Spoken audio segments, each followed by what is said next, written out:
From the stable of Kola Obadimu Jr.'s Playhouse, Segun Showunmi, Unscripted.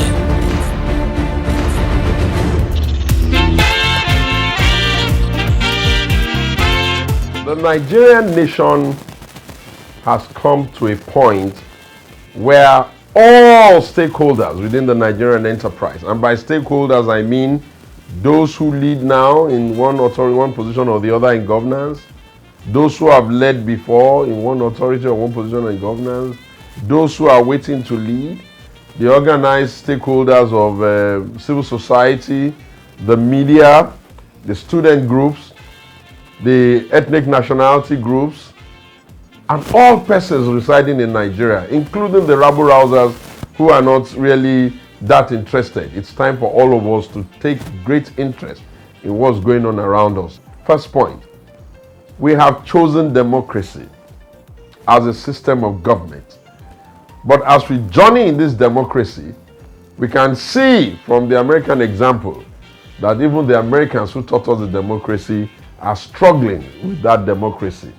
For in America now, you have a situation just in the last couple of days where almost all of their towns and cities are going up in smoke with riots because people are agitating that maybe the lives of black people are not mattering as much as they would have wanted it to matter. And so they go with Black Lives Matter. But as I looked at that, I began to ask myself, what's going on in our country? Well, I've gotten to a point in Nigeria now where we have seen that our constitution is no longer ideal for us.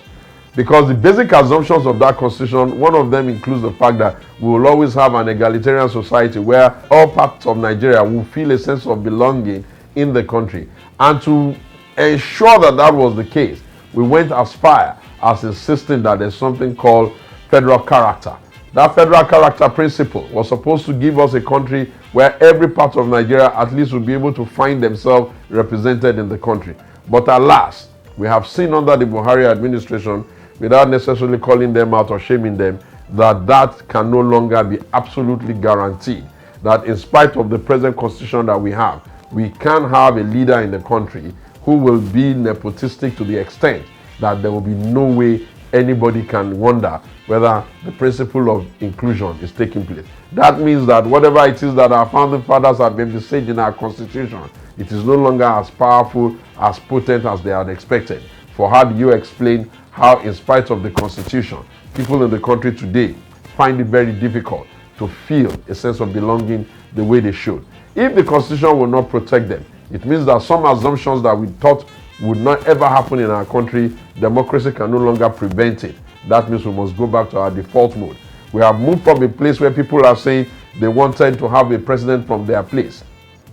We have moved to the point where people are saying they want to have true federalism, where they could be able to operate very well within their spaces. Some of us are pathologically committed to the unity of Nigeria, but we cannot be pathologically committed to a system that doesn't work. It therefore means that we have gotten to a point where we all now have to ask, what kind of nation do we want to run?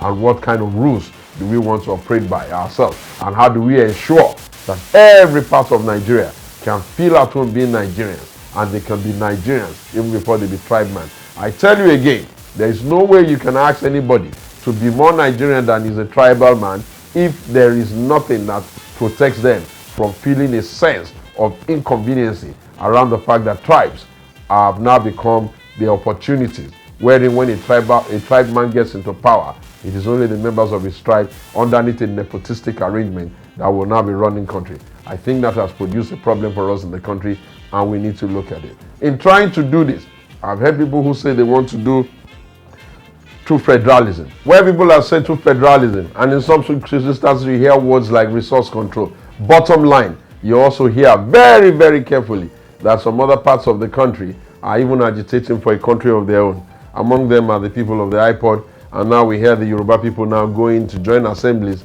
that confers ethnic identification for them, wanting to operate under a different. I think that we must ask ourselves, what is worth preserving is worth improving. For us to be able to preserve the sanctity of the Nigerian country, which is one of the most beautiful nations created under heaven, we must be willing and prepared to sit at the dialogue table and determine for ourselves a kind of country that works for us. And so I tell you, who is going to get the benefits of this? those who will get the benefits are those of them who are around now, all of us around now, and those who are yet unborn, that they may understand that a generation fought for slavery and got Nigeria and Africa out of slavery. Another generation fought for independence and chased away the black man for self-rule. This generation must necessarily now find it within themselves to create and give Nigeria the kind of constitution, the kind of legal framework, the kind of governance ideology that can make Nigeria be at peace with itself. And a Nigeria at peace with itself is a giant that the world is waiting to applaud. Segun Showunmi, Unscripted.